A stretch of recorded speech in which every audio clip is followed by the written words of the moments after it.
Welcome to రాజనీతి. శాసన మండలిలో ప్రతిపక్ష నాయకుడిగా లేళ్ల అప్పిరెడ్డిని నియమించారు వైఎస్ఆర్ కాంగ్రెస్ పార్టీ అధ్యక్షుడు జగన్మోహన్ రెడ్డి గారు. లేళ్ల అప్పిరెడ్డి గారు 2021లో ఎమ్మెల్సీ అయ్యారు. గవర్నర్ నామినేట్ చేశారు. ఆ నామినేట్ చేసే సందర్భంలో ఒక వివాదం వచ్చింది. గవర్నర్ నామినేట్ చేసే సభ్యులకి సమాజంలో ఒక గౌరవప్రదమైన స్థానం ఉండాలి, వాళ్ళ మీద ఎలాంటి ఆరోపణలు ఉండకూడదు. కానీ అప్పటికేంటంటే అప్పిరెడ్డి మీద అంతకుముందు గతంలో క్రిమినల్ కేసులు ఉండటం, తర్వాత కొంత వివాదాస్పదమైన రాజకీయ నేపథ్యం ఉన్న కారణంగా గవర్నర్ గారు దాన్ని పెండింగ్లో పెట్టారు. పెండింగ్లో పెట్టినప్పుడు జగన్మోహన్ రెడ్డి గారు మళ్ళీ వెళ్ళి, అప్పుడు విశ్వభూషణ్ హరిచందన్ అని ఆయన ఉండేవారు గవర్నర్గా, ఆయన దగ్గరికి వెళ్ళి మళ్ళీ పట్టుబట్టి ఆయన కన్విన్స్ చేసి అప్పిరెడ్డిది కూడా ఖరారు చేయించారు. ఇప్పుడు అప్పిరెడ్డిని శాసన మండలిలో ప్రతిపక్ష నాయకుడిగా నియమించారు. అప్పిరెడ్డి పదవీ కాలం 2027 వరకు ఉందనుకుంటా. శాసన మండలిలో వైసీపీ తరపున అప్పిరెడ్డి కంటే సీనియర్ నేతలు ఉన్నారు, చాలామంది ఉన్నారు. ఉమ్మారెడ్డి వెంకటేశ్వర్లు గారు ఉన్నారు. ఆయన గతంలో తెలుగుదేశం పార్టీలో ఉన్నప్పుడు కేంద్ర మంత్రిగా పనిచేశాడు, అలాగే ఎంపీగా పనిచేశాడు. చాలా సీనియర్ నాయకుడిగా పేరుంది. జగన్మోహన్ రెడ్డి వైసీపీ పెట్టిన తర్వాత ఆయన వైసీపీలో ముందు నుంచి ఉన్నారు. మరి ఎందుకో ఆయన్ని కూడా పట్టించుకోలేదు. అట్లాగే మర్రి రాజశేఖర్ ఉన్నాడు, ఆయన కూడా సీనియర్ ఎమ్మెల్సీ. ఆయన చిలకలూరుపేట నుంచి ఎమ్మెల్యేగా కూడా ప్రాతినిధ్యం వహించారు. యాక్చువల్గా ఆయనకు మంత్రి పదవి ఇస్తానని కూడా హామీ ఇచ్చారు జగన్మోహన్ రెడ్డి, కానీ ఆయనకి ఇవ్వలేదు. ఆయనకి ఇవ్వకుండా ఆయన రాజకీయ ప్రత్యర్థి విడదల రజనీకి ఇచ్చారు. అట్లాగే తోట త్రిమూర్తులు కూడా సీనియర్, ఆయన తెలుగుదేశం పార్టీలో ఉన్నప్పుడు చాలాసార్లు ఎమ్మెల్యేగా గెలుపొందారు. సో వీళ్ళందరూ సీనియర్లే. అయితే వీళ్ళకి అవకాశం ఇవ్వకుండా అప్పిరెడ్డికే ఇవ్వటం మీద కూడా కొంత విమర్శలు వచ్చినాయి. అంటే సొంత కులం వాడు కాబట్టి, రెడ్డి కులస్తుడు కాబట్టి అప్పిరెడ్డికి ఇచ్చాడా, మిగతా వాళ్ళు రెడ్డి కులానికి సంబంధించిన వాళ్ళు కాదు కాబట్టి వాళ్ళని ఇగ్నోర్ చేశాడా అనే ప్రశ్న ఒకటి ఉత్పన్నం అవుతూ ఉంది.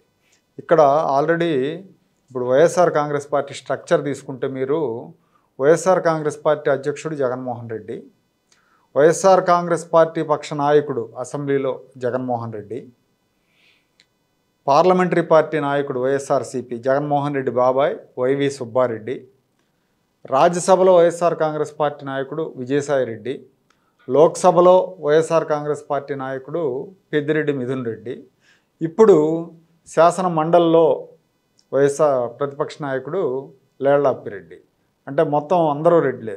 అంటే ఏ పదవి వచ్చినా కూడా రెడ్లకే కట్టబెట్టడం అంటే, మిగతా కులాల్లో ఆ పార్టీలో ఉన్న ఎస్సీ, ఎస్టీ, బీసీ, మైనారిటీలు, ఇతర కులాలు, ఇతర అగ్ర కులాల్లో ఆ పార్టీలో ఉన్న నాయకులు సమర్థులు కాదా, లేకపోతే రెడ్లే సమర్థులా?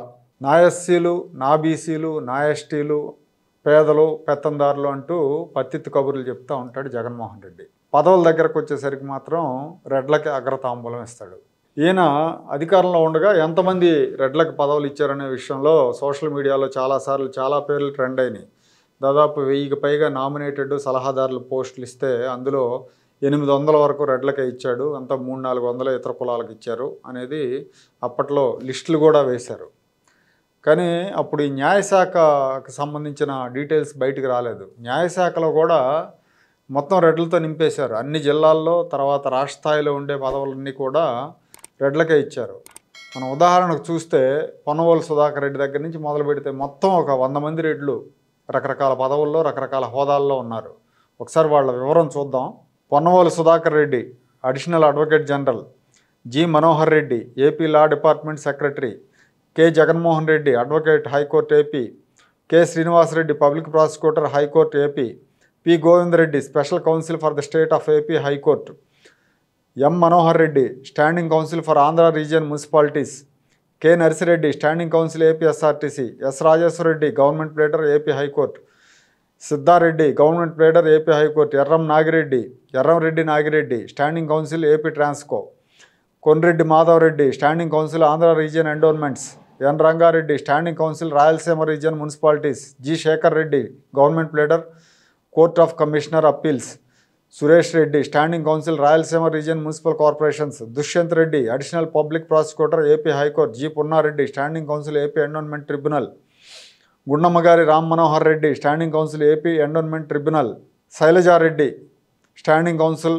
AP endowment tribunal, Chinnapareddy standing counsel Vikramasimhapuri university, Radhareddy standing counsel SV medical college medical sciences, Idamakanti Kotireddy standing counsel Zilla Praja Parishads, mandal Praja Parishads, Grama panchayats for Andhra region, M Jayaram Reddy standing counsel AP beverages corporation, Dhanunjaya Reddy standing counsel Adikavi Nannaya university, Chandrasekhar Reddy standing counsel Rajiv Gandhi university of knowledge and technology, Srilathareddy standing counsel AP markfed, B Nagajayachandrareddy standing counsel AP state handloom weavers cooperative society, KC Venkatareddy standing counsel AP state police housing corporation, we Guruprathap Reddy assistant government pleader for courts Rajampet Kadapa, Sivasankar Reddy assistant government pleader for courts railway Koduru Kadapa, M Nagireddy assistant government pleader district court Kadapa.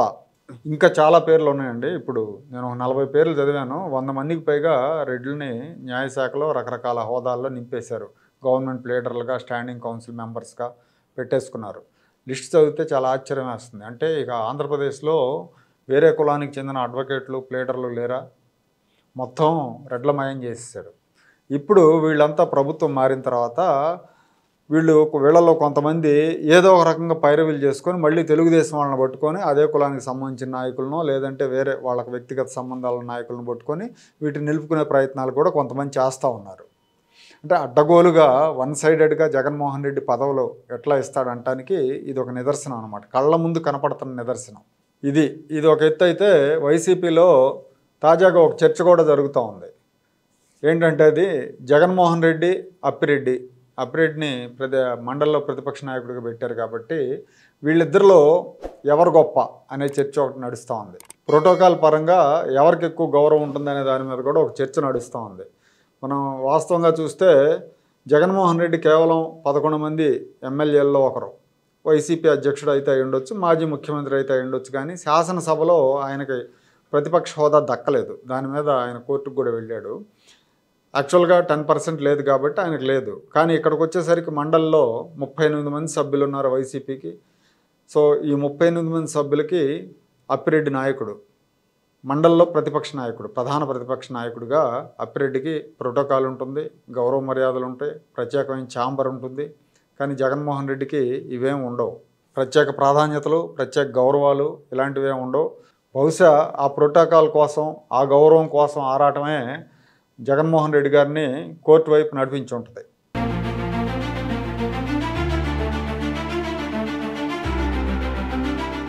Like, share and subscribe to Rajaniti channel.